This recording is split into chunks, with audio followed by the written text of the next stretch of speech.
31 কাঁথি এবং 32 Ghatal 205 AC segment আছে এবং 34 মেদিনীপুরের আমাদের 218 সেগমেন্ট আছে আর কি।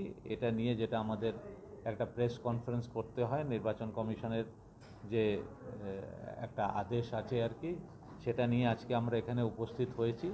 আমার সাথে এসপি সাহেব এখানে আছেন, আমার এডিএমসরা এখানে আছেন। ফেজে আমাদের রাজ্যে ভোট হচ্ছে, তার মধ্যে আমাদের 30, 31 নম্বর যে পার্লামেন্টারি কনস্টিটিউয়েন্সি আছে এবং 32 এবং 34 যেটা পশ্চিম মেদিনীপুরের, আমি আগেই বললাম যে এক একটা অ্যাসেম্বলি সেগমেন্ট আমরা করি, সেটার ক্ষেত্রে আমাদের 6th ফেজে পড়েছে, যেটা date of issue of gazette notification হবে 29 এপ্রিল। 29 এপ্রিলে ডেট অফ গ্যাজেট নোটিফিকেশান হবে এবং নমিনেশন তারপর থেকে শুরু হয়ে যাবে। Last date of filing nomination হবে 6th May 2024। Last date of nomination 6th May হবে। স্ক্রুটনি 7th মে হবে। Last date of withdrawal of candidature 9th May হবে। ডেট অফ পোল আপনারা ইতিমধ্যে জেনেছেন 25 মে হবে। Date of counting 4th June এবং election আমাদের শেষ করতে হবে। গোটা প্রক্রিয়াটা আমাদের 6 জুনের মধ্যে গোটা প্রক্রিয়াটা আমাদের শেষ করতে হবে। তাহলে যেটা সবচেয়ে ইম্পর্ট্যান্ট হচ্ছে আমাদের ইলেকটোরাল রোল। ইলেকটোরাল রোল আমরা অনেক দিন ধরে, এখন সারা বছর ধরে কন্টিনিউয়াস আপডেশন চলে এবং পরবর্তীকালে আমাদের 1 নভেম্বর থেকে 22 তারিখ 22 জানুয়ারি 24 পর্যন্ত আমাদের, আপনারা জানেন যে special summary revision of roll সেটা হয়েছিল এবং তার বেসিসে মূলত আমাদের যে মাদার রোল আছে সেটা, এবং এখনও কন্টিনিউয়াস আপডেশন যেটা 22 জানুয়ারির পরে হয়েছে আর কি, সেটাও আমাদের কাজ চলছে। কিন্তু যেটা আমাদের 22 জানুয়ারি যে রোল পাবলিশড হয়েছিল তার বেসিসে আজ পর্যন্ত যে ফিগার আছে আর কি ইলেকট্রাল রোলের, সেটা আপনাদের সামনে রাখছি। আমাদের 30 তমলুক পিসির ক্ষেত্রে আমাদের টোটাল ভোটারের সংখ্যা হচ্ছে 18,50,534। 18,50,534। আপনাদের এটা নোট করতে হবে না, আপনাদের আমরা প্রেস রিলিজ দিয়ে 9,46,520 এবং ফিমেল হচ্ছে 9,13,93। 31 কাঁথির ক্ষেত্রে টোটাল হচ্ছে 17,95,713। তার মধ্যে মেল হচ্ছে 9,21,154, ফিমেল হচ্ছে 8,71,460। আমাদের এই দুটো পিসি যেটা ফুল পিসি আছে আর কি, তার মধ্যে আমাদের তমলুকে থার্ড জেন্ডার 39 জন আছেন এবং কাঁথিতে 13 জন থার্ড জেন্ডার আমাদের রয়েছে। পশ্চিমের ক্ষেত্রে আমাদের এসি যেটা পড়ছে আর কি ঘাটাল 32 পিসির মধ্যে, সেখানে গ্র্যান্ড টোটাল যেটা আমাদের আছে নাম্বার অফ ইলেক্টার্স 2,86,139। আর 34 মেদিনীপুর পিএসের মধ্যে 218 নম্বর এগরা এসি যেটা রয়েছে সেখানে 2,97,516। তার মানে আমাদের গোটা জেলাতে দুটো ফুল এবং পার্ট পিসি নিয়ে যদি আমরা টোটালটা দেখি তাহলে আমাদের 42,29,902 এই হচ্ছে গ্র্যান্ড টোটাল আমাদের ভোটারের সংখ্যা, যার মধ্যে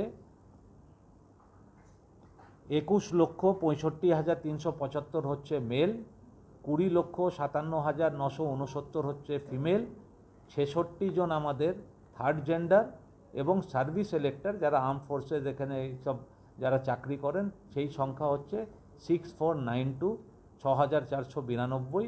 মোট 42,29,902 এই হচ্ছে আমাদের সংখ্যা। ইলেকশন কমিশন আপনারা জানেন যে ইয়াং ভোটার যারা আছে আর কি, যারা 18-19 জাস্ট কমপ্লিট করেছে, তাদের এনরোলমেন্টের ওপরে অনেক বেশি জোর দেয়। তো আমরাও যেটা করেছি আর কি, যে অনেক বেশি এটার ওপরে জোর দিয়েছিলাম এবং আমাদের ভালো পারফরমেন্স হয়েছে যে আমরা এই 18 বছর থেকে 19 বছরের মধ্যে যারা আছে, আমরা 1 জানুয়ারি 2023 আর 1 জানুয়ারি 2024 এই দুটো ডেটের যে কোয়ালিফাইং ডেট থাকে আর কি, তার মধ্যে নতুন করে আমরা 1,26,504 জন 126,504 আমাদের কিন্তু একদম নতুন ভোটার যারা 18 থেকে 19 বছর বয়সের মধ্যে আছেন, এই রকম ছেলে মেয়েদের আমরা এনরোল করতে পেরেছি।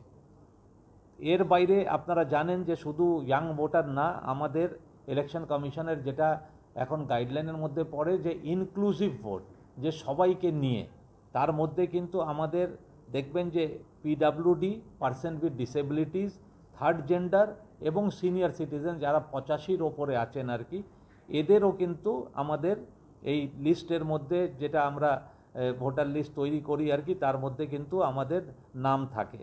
আপনারা জেনে খুশি হবেন যে 85+ যে ভোটারের সংখ্যা, যারা 85 বছরের ওপরে আছেন, এই সংখ্যাটা কিন্তু আমাদের দুটো ফুল পিসি এবং পার্ট নিয়ে 31,848 জন 85+ সিনিয়র সিটিজেন ভোটার্স আমাদের আছেন। এবং যারা পার্সন উইথ ডিসেবিলিটিস আছে, যারা মার্ক করেছে ভোটার লিস্টে, আমাদের মার্ক করা আছে, এই রকম 28,774 জন আমাদের পিডাব্লিউডি ইলেক্টার্স আছেন। আমরা চেষ্টা করেছিলাম যে আমাদের যারা মহিলা ভোটার্স আছেন আর কি, যারা জেন্ডার রেশিওর কথা আমরা যেটা বলি, যে আমাদের জেন্ডার রেশিও গোটা দেশের মধ্যে আজকের দিনে যে জেন্ডার রেশিও আছে সেটা 948 আছে আর কি, গোটা দেশের অ্যাভারেজ। সেখানে দাঁড়িয়ে আমাদের জেলার যেটা অ্যাভারেজ আছে আর কি, সেটা জেন্ডার রেশিও মেল ফিমেল যদি আমরা ধরি, তাহলে হাজারের পেছনে 950 জন মহিলা আমাদের যে রোল আছে আর কি, সেখানে 950 আছে। যদিও এই সংখ্যাটা আমাদের রাজ্যের যে গড় আছে আর কি 968, সেটা থেকে কম আছে, কিন্তু ও 3 কোন ঘরে যেতে হবে আমাদের ভোটার অ্যাসিস্ট্যান্ট বুথ থেকে তার part number, serial number easily তাকে বলে দেওয়া যাবে, যাতে ভেতরে গিয়ে তাকে আর বা ভোট কর্মীকে খুঁজতে না হয়, যে তাতে দেরি হয়। তো উনি বাইরে থেকে কিন্তু এই যে অ্যাসিস্ট্যান্স বুথ আছে, সেখান থেকেই তার পার্ট নাম্বার, সিরিয়াল নাম্বার দেখে তারা কিন্তু ভেতরে গিয়ে ওখানে ভোট দিতে পারবেন। তাতে অনেকটা সুবিধে হয়ে যাবে আর কি।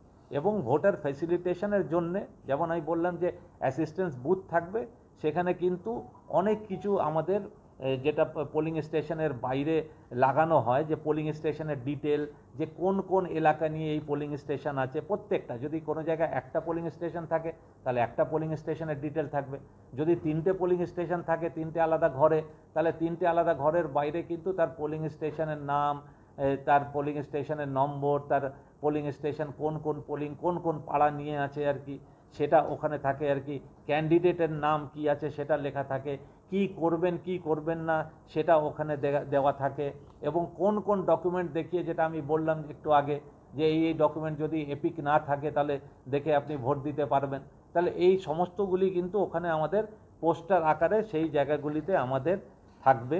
এবং যখন ভেতরে যাবেন তখন কিন্তু ওখানে আমাদের একদম স্ট্যান্ডার্ড, যেটা সবচেয়ে গুরুত্বপূর্ণ হচ্ছে যে মানুষ যেখানে গিয়ে ভোট দেন, ভোটাররা যেখানে গিয়ে ভোট দেন, একটা স্ট্যান্ডার্ড ভোটিং কম্পার্টমেন্ট থাকে, যে কোনো দিক থেকেই কেউ যাতে উনি কাকে ভোট দিচ্ছেন তার যে সিক্রেসি অফ ভোটিংয়ের যে ব্যাপার আছে, সেটা যেন কোনোভাবেই না ভাঙা হয়, এবং সেটা যথেষ্ট ঘেরা থাকে আর কি, সাইজ ও আপনার লেন্থ আর ভিড দুটোই এরকম থাকে, যাতে কোনোভাবেই কোনো দিক থেকে কেউ না বুঝতে পারেন যে একজন ভোটার কাকে ভোট দিয়েছেন।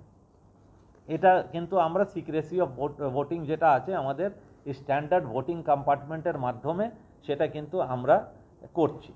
আমি একটু আগে বলেছিলাম যে ইনক্লুসিভ যে ভোট আমরা করতে চাইছি, যে সবাইকে নিয়ে, যে শুধু 18-19 বছর বয়সে না, 25, 30, 40, 45 না, আমাদের যারা পিডাব্লিউডি, পার্সন উইথ ডিসেবিলিটি যারা আছেন, এবং যারা 85+ আছেন। আপনারা জানেন যে কয়েক ইলেকশন আগে থেকেই কিন্তু এখন এদের জন্য এই যে হোম ভোটিংয়ের সিস্টেমটা চালু করা হয়েছে।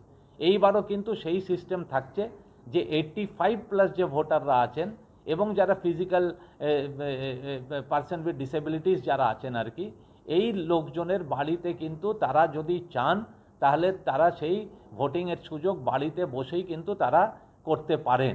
এর জন্য যেটা হয় আর কি, যে date of announcement of election থেকে আমাদের বিএলওরা যখন নোটিফিকেশান, আমি বললাম যে নোটিফিকেশান আমাদের 29 তারিখ ছিল, নোটিফিকেশান থেকে আরও 5 দিন, মানে গতকাল থেকে শুরু হয়েছে, এবং নোটিফিকেশানের 5 দিন পর্যন্ত, এই যে প্রায় 45-50 দিনের কাছাকাছি এই পিরিয়ডের মধ্যে কিন্তু আমাদের লোকজন, এই যারা 85+ ভোটার আছেন, এই যারা person with disability, PWD elector যারা আছেন, তাদের বাড়িতে যাওয়া হবে, এবং ফর্ম 12D বলে একটা ফর্ম আছে তাদের হাতে দেওয়া হবে। এদের মধ্যে যারা ইচ্ছুক থাকবেন, আমরা আর একবার আমাদের বিএলওরা ওখানে যাবেন, তাদের কাছ থেকে ফর্ম কালেক্ট করবেন। যারা দিতে চান, ফর্ম দেওয়া মানে তিনি বাড়িতে ভোট দিতে ইচ্ছুক আছেন, তা আমরা সেই রকম ব্যবস্থা করব। যদি উনি বলেন যে না আমি আমার ভোট কেন্দ্রে গিয়ে ভোট দেব, তাহলে উনি ফর্ম দেবেন না, ফিল আপ করে সই করে দেবেন না, আমাদের সেটা কোনো অসুবিধা নেই। তিনি ভোট কেন্দ্রে যখন আসবেন, তার র্যাম্প, তার হ্যান্ডেল, তার সমস্ত রকম ওখানে লোকজন থাকবে তাকে সাহায্য করার জন্য, তাকে ভোট দেওয়ার জন্য, তিনি ওটাও দিতে পারবেন। কিন্তু বাড়ি গিয়ে যে ভোট দেওয়া, এর আগেও ভোটে হয়েছে আর কি, সেই ব্যবস্থাটা থাকছে ফর দিস 85 বছর ওপরে যে ভোটাররা আছেন এবং আমাদের পার্সন উইথ ডিসেবিলিটিস যারা আছেন, এদের জন্যে কিন্তু এই এখন দাঁড়িয়ে আছে, সে ঘুরছে না। এবং যিনি ওই ফ্লাইং স্কোয়াডের আমার যিনি ম্যাজিস্ট্রেট থাকছেন আর কি, সেই ম্যাজিস্ট্রেট তার মোবাইল নাম্বারেও জিপিএস চালু থাকবে যে তিনি উনি এবং তার গাড়ি একই জায়গা আছে না দুটো জায়গায় আছেন আর কি। এটা কিন্তু আমরা লাইভ ট্র্যাক করব আমাদের কন্ট্রোল রুম থেকে, যাতে আমাদের ফ্লাইং স্কোয়াড যে তাদের যা কাজ, ঘুরে তারা এই কাজ যেটা ধরার, সে ইনডিউসমেন্ট হতে পারে, মদ হতে পারে, টাকা হতে পারে, এরা কিন্তু ঘুরে দেখবে। এবং আমাদের যেটা ল অ্যান্ড অর্ডারের পার্ট আছে আর কি, যে নাকার মাধ্যমে যে অনেক কিছু মুভমেন্টের, যেটা বললাম শুধু ইনডিউসমেন্ট না, আরও কিছু কিছু থাকে আর কি, সেটা আমরা যাতে ওটা দিয়ে কন্ট্রোল করতে পারি। তো মানুষ কিন্তু লাগাতার আমাদের 24/7 কন্ট্রোল রুম আমাদের খোলা থাকবে। আপনারা ফোন ক্রিয়া সার্টিফিকেশন একটা মনিটরিং কমিটি হয়, যে অনেক ক্ষেত্রে পলিটিক্যাল পার্টি যেটা ইয়েতে যেটা করেন আর কি, যে আমাদের ইলেকট্রনিক মিডিয়া যেটা আছে সেখানে কিছু যদি তাদের বক্তব্য থাকে, বলার কিছু থাকে আর কি, তো যেটা উনি করবেন আর কি, কোনো মেসেজ অনেক সময় দেন, কোনো তাদের বক্তৃতা থাকে আর কি, সেটা কিন্তু এই এমসি কমিটি থেকে একবার কিন্তু সেটা সার্টিফাই করে নিতে হয় আর কি। সেই সার্টিফিকেশনে পুরো একটা কমিটি আছে আর কি, ডিস্ট্রিক্ট ইলেকশন অফিসার সহ আরও ডিআইসি অন্যান্যরা অনেকেই ওর মধ্যে আছেন।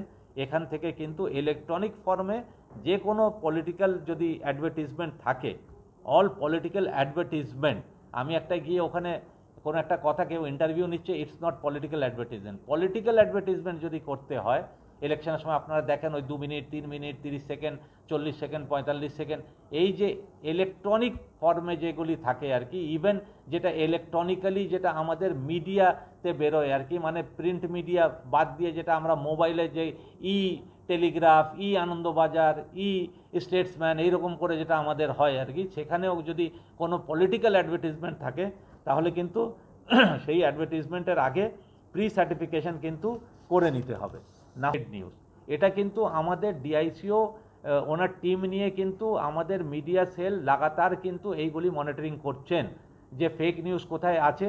ফেক নিউজ হলে সে আমার সারা দুনিয়ার কথা আমি বলতে পারবো না, আমার জেলা, আমার যে কনস্টিটুয়েন্সিসগুলি নিয়ে যদি কোনো ফেক নিউজ যদি থাকে, ইভিএম নিয়ে বা অন্য কিছু নিয়ে, আমরা যেটা ইমিডিয়েটলি আমরা রিজয়েন্ডার কিন্তু আমরা এনকোয়ারি করে আমরা ওই, যদি সেটা এক্স হ্যান্ডেলে থাকে এক্স হ্যান্ডেলে আমরা দেব, ফেসবুকে থাকলে ফেসবুকে দেব, আমরা সেটা মনিটরিং করছি। ফেক নিউজ যারা এইসব পেডেল করবেন, শুধু আমরা রিজয়েন্ডারই দেব না, আপনাদের মাধ্যমে কিন্তু এটাও আমরা বলে দিই যে আইটি অ্যাক্ট অনুযায়ী যে অ্যাকশান এই লোকজনের অ্যাগেনস্টে নেওয়া, সেটাও কিন্তু ডিস্ট্রিক্ট ইলেকশন অফিসার, জেলা শাসক কিন্তু তাদের অ্যাগেনস্টে as per the relevant provisions of IT act fake নিউজের জন্যে কিন্তু তাদের অ্যাগেনস্টে অ্যাকশান হবে।